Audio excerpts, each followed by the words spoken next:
family. It's your boy Jason, and we're back with another NFL breakdown. But before I go off, hit that subscribe button and smash that like button for the YouTube algorithm. Let's go crush another one, man. I haven't been up here since I think Friday or Thursday, but we had a great week in Premium, man. I put some of the winning tickets that we had.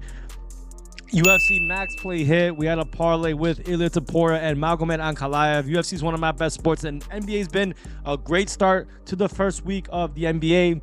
So we got a lot going on, man. It's a big week. MLB, obviously the Yankees, Dodgers. We have NBA full season in effect, and then this Monday Night Football. So let's go talk about this game. We have one game for Monday Night Football, not two games like last week. The Giants against the Pittsburgh Steelers. And yeah, man, look, this is not like the most exciting game in my opinion. Giants 2-5. They're probably in the weakest division, but I mean, Eagles and Commanders are pulling away, and the Steelers, man, doing very well. 5-2.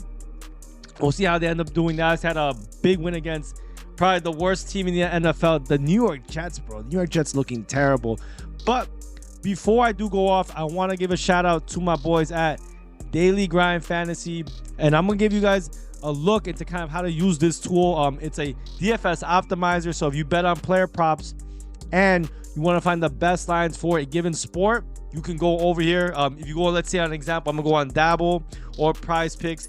You click one of these, you sort by the league, and then you go to NFL, NBA, go through the picks, and it'll give you the best odds based off expected value, or even just comparing the lines to different sportsbooks. So for example, if you're on Prize Picks right here, look at Tyrese Halliburton. They have him at 34 fantasy score, but on MGM, it's at 35.4. So it's a huge difference. It's a way for you to make much easier places on your DFS lineup. So definitely take a look. Use my code LOCK down below. And yeah, man, let's go straight into the video. But shout out to those guys. It's a great tool. I use it all the time when I'm looking for some plays for player props or just some of my lineups. But all right, let's talk about this game, man. The Giants are +6 underdogs on the road. Money line +225. Pittsburgh -6. To me, this makes sense. I mean, Pittsburgh just came off a huge win against the Jets before the Jets are now viewed as absolute garbage. But I don't know, man.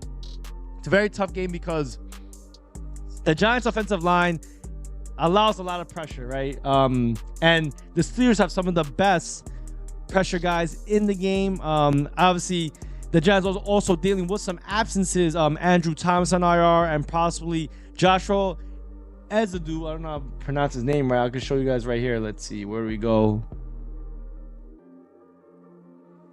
So we take a look at some of their injuries right here.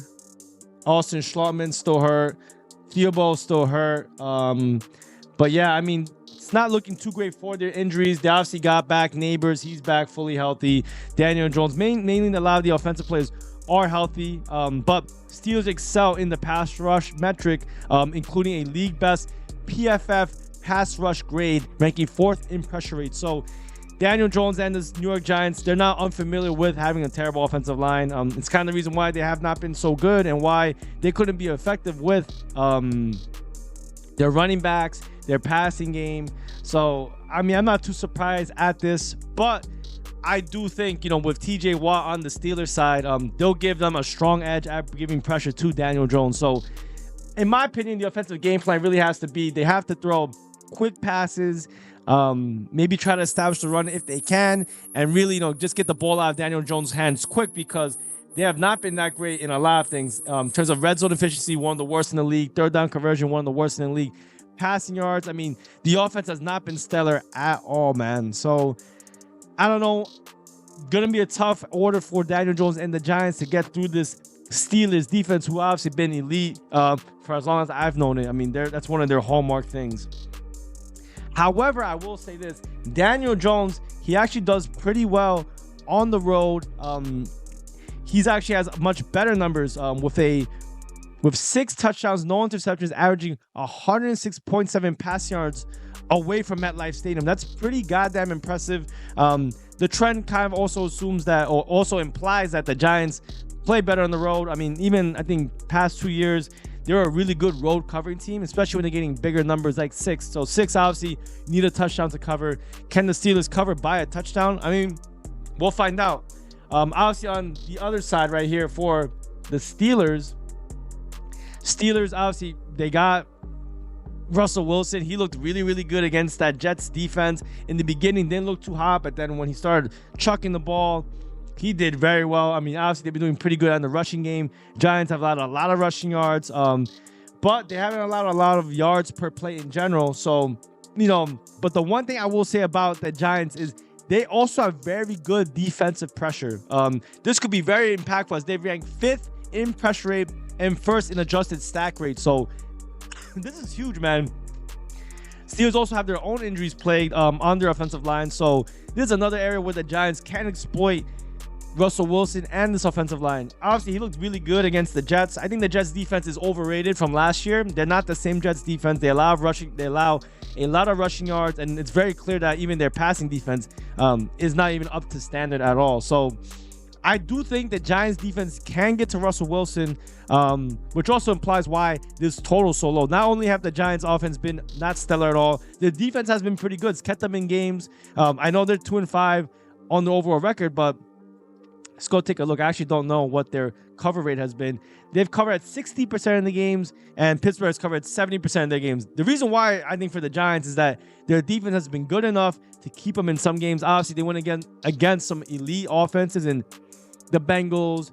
I don't know if I would call the Eagles elite, but good offense, especially with AJ Brown and everyone like that on this team. Devontae Smith, but they stayed in games against Seattle, Dallas, who's been clearly trash, and then Cleveland, who has not had a good offense. I'd say Steelers are that, an okay offense, man. I mean, I'm not really too impressed by them, but they've had some pretty good games, but a kind of easy schedule. Take a look at who they face. The Jets, shown to be pretty bad.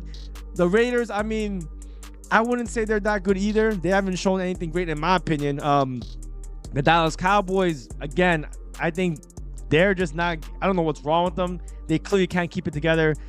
They beat the Colts. I mean, not impressive. So I don't know, guys. I'm not really too impressed by their record at all. But yeah, man, I mean, I do think the Giants have, a decent chance to cover this line, man. But let's take a look at a few more things. Steelers, I'll say the Steelers pass defense has also shown some vulnerability, especially if the pass rush fails to disrupt the QB. I mean, overall, I think in the last 4 games, they've allowed 273 passing yards, which can give the Giants some breathing room if they're able to handle the pressure and they can get some quick passes off. Also, the Steelers' run defense, however, remains solid. This can limit obviously the Giants, but they've never really had a really strong run offense since they've traded Saquon Barkley, I think, this season. Overall, but where do we want to go with this pick? Let's take a look.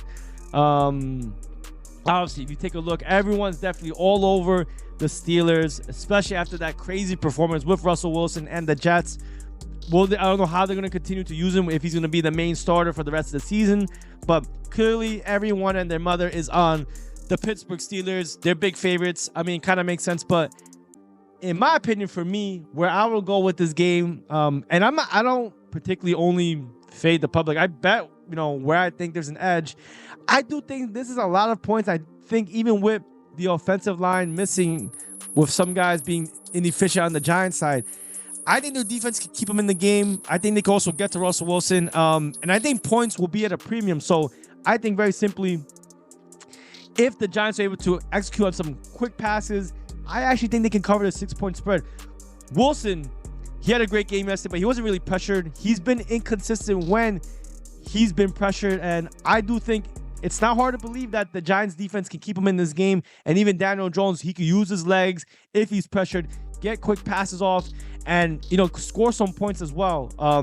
I do think so. For my game pick, I will pick the Giants +6. When it comes to a total, it's tough, man. It's a very low total. You don't have a lot of room to play with. 36.5. I mean, you kind of got to roll with the under. I mean, I think both defenses will get to each other, and then they're going to limit scoring chances.